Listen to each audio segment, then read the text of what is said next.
कल बात मैंने की थी उसी पर आज हम लोग देखिए बात कर रहे हैं। कल जो नोटिस थी वही यहाँ पेपर में भी है और अब हम लोग बात करेंगे कि संभावित क्या प्रभाव पड़ने जा रहा है और क्या इस मुद्दे पर हो सकता है। पहले तो देखते हैं न्यूज़ में क्या है। न्यूज़ में वही है जो वीडियो कल मैंने बनाया था और आज हम सब इसी मुद्दे पर बात करेंगे। वास्तविक स्थिति क्या हो सकती है, क्या वास्तव में फार्म ओपन होगा और अगर ओपन होगा तो फिर कितने छात्र बढ़ जाएंगे और कितने लोगों को मौका मिलेगा, और या ओपन नहीं होगा क्या है, इन सब मुद्दे। पहले तो देखते हैं न्यूज़ क्या है। असिस्टेंट प्रोफेसर भर्ती के लिए मांगा मौका। उच्चतर शिक्षा सेवा आयोग की असिस्टेंट प्रोफेसर भर्ती विज्ञापन संख्या 51 के लिए आवेदन का अवसर दिए जाने एवं पोर्टल खोलने की मांग की गई। प्रतियोगी रूपेश कुमार सिंह ने राज्यपाल को मेल भेजकर ये मांग की है। उनका कहना है कि कोविड संक्रमण की वजह से एनटीए यूजीसी नेट 2021 एवं 2022 का परिणाम नवंबर में घोषित किया गया। इस आधार पर उन्होंने इन परीक्षाओं में सफल अभ्यर्थियों को आवेदन का मौका देने एवं भर्ती में शामिल किए जाने की मांग की। इस पर राज्यपाल के विशेष कार्य अधिकारी की ओर से आयोग को पत्र लिखकर परीक्षा के बाद इस आवेदन पर नियमानुसार कार्रवाई करने के लिए कहा है। तो यहाँ पर साफ दिख रहा है कि राज्यपाल ने इस बात को, कि जो कार्य अधिकारी हैं उनकी ओर से इस बात को कहा भी गया है और अब आयोग के पाले में गेंद है। आयोग के पाले में गेंद क्यों है वो भी आप देख लीजिए। वो इसलिए है क्योंकि कल मैंने बताया था आपको, राज्यपाल सचिवालय उत्तर प्रदेश है ना, लखनऊ इतना राज्यपाल कुलाधिपति विशेष कार्याधिकारी उत्तर प्रदेश लखनऊ है ना, सेवा में सचिव उच्चतर शिक्षा सेवा आयोग वही एनटीए यूजीसी नेट 2021-2022 का कोविड-19 के चलते परिणाम इतना घोषित करने के साथ विलंब में, पूरा ये बात मैंने भी कल आपको बताई थी, वही बात आज अब पेपर में। अब हम लोग इस मुद्दे पर बात करेंगे कि वास्तव में इसमें क्या हो सकता है। आइए देखते हैं। तो अगर हम लोग बात करें मुद्दे पर, अगर हम बात करते हैं तो बहुत संभव है कि अब पूरी तरह आयोग के पक्ष में आ गया है। अब दो बातें यहाँ पर आपको सामने दिखेंगी। एक तो बेचारे वो छात्र हैं जो लगातार इस भर्ती को फॉर्म को लेकर तैयारी कर रहे हैं और बहुत दिन से उम्मीद में बैठे हुए हैं कि उनका एग्ज़ाम होगा, उनके लिए कहीं ना कहीं निराशा का स्तर है।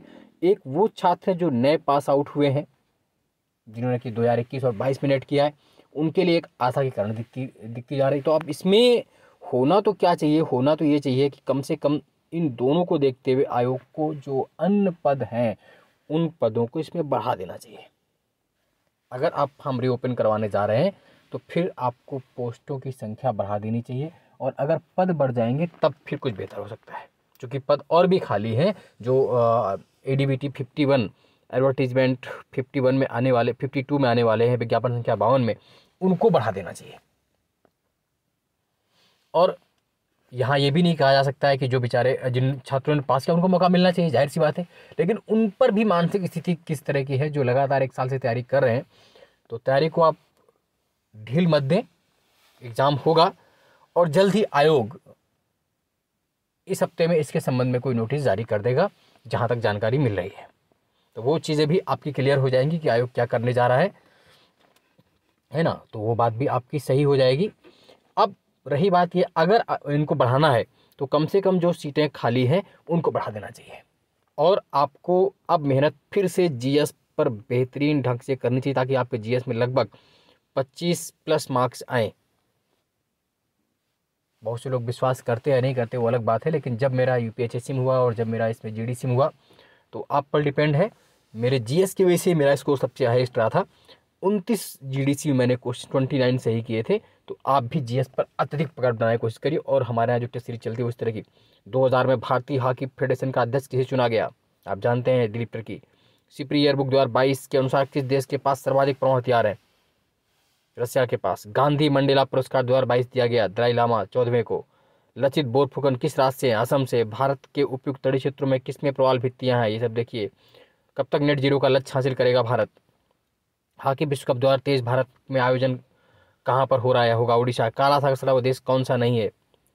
अबुल फजल द्वारा अकबरनामा पूरा किया गया था कितने वर्षों में, 7, 8, 9, 10 है ना। सुदर्शन झील, ये सब इस तरह की है ना। तो खैर ये बात की बात है, लेकिन अभी जो आपको मुद्दा देखना है, आप अत्यधिक हो सकता है कि कुछ लोगों के लिए निराशा है, मैंने कल भी कहा था, कुछ के लिए सकारात्मक भी हो सकता है। तो निराशा में बैठने का कोई मतलब नहीं है, आपको अपना कर्म करना है, क्योंकि न हो निराश करो मन को, जग में रहकर कुछ काम करो। बेहतर तरीका यही होगा कि जब आप अपने मन से पढ़ेंगे और जूझेंगे, इन्हीं संघर्षों में तो आदमी खिल कर आता है। लोहे पर जितनी चोट पड़ती है वो है ना उतना ही उग्र होता है। सोने को जितना कसौटी पर खाया था उतना ही वो शुद्ध होकर के बाहर आता है। तो अभी आपका समय अपनी पढ़ाई में ढील देने के लिए नहीं है। अपने सब्जेक्ट को, अपने जीएस के कॉन्सेप्ट को बैक ले लीजिए, घटना चक्र का या आर्यन का, जिसका भी मार्केट मिल जाए, यूथ का मिल जाए, जो अभी तक जीडीसी, यूपीएचसी जिनके भी एग्जाम हुए उनके बैक ईयर्स के आप सॉल्व करने का प्रयास कीजिए। मेरे चैनल को लाइक सब्सक्राइब कर लीजिए। इसमें ब्रह्मास्त्र सीरीज पड़ी हुई निःशुल्क फ्री में, वो आप देख लीजिए। अन्य भी टेलीग्राम ग्रुप ज्वाइन कर लीजिए, वहाँ पर क्वेश्चन आपको मिल जाएंगे और डेली एक क्वेश्चन वहाँ पर मिलता है। तो इस तरह करके आप बहुत से क्वेश्चन को कंपाइल करेंगे और अल्टीमेटली आप अपनी सफलता को हासिल करेंगे। अगर फिर भी आपको कहीं दिक्कत होती है और आपको लगता है कुछ में बेहतर करना है, तो आप चाहें तो 7237853197 723785 व्हाट्सअप करके जानकारी ले सकते हैं। खैर, अभी जल्द ही निर्णय होगा कि अब क्या होने वाला है, कि क्या इसमें शामिल किए जाए। बात तो यही हो रही है कि इनको शामिल करना चाहिए, तो अगर शामिल होते हैं तो आयोग जरूर देगा, तो उन लोगों के लिए भी मौका रहेगा। लेकिन अगर शामिल किया जाए तो मेरी इच्छा यही है कि इसमें कम से कम आगे वाले जो पद हैं उन पदों को भी जोड़ दिया जाए, ताकि पदों की संख्या बढ़ जाए, नहीं तो कंपटीशन और भी टफ है, और भी टफेस्ट हो जाएगा। खैर, आज के लिए इतना ही। जय हिंद, जय भारत, धन्यवाद।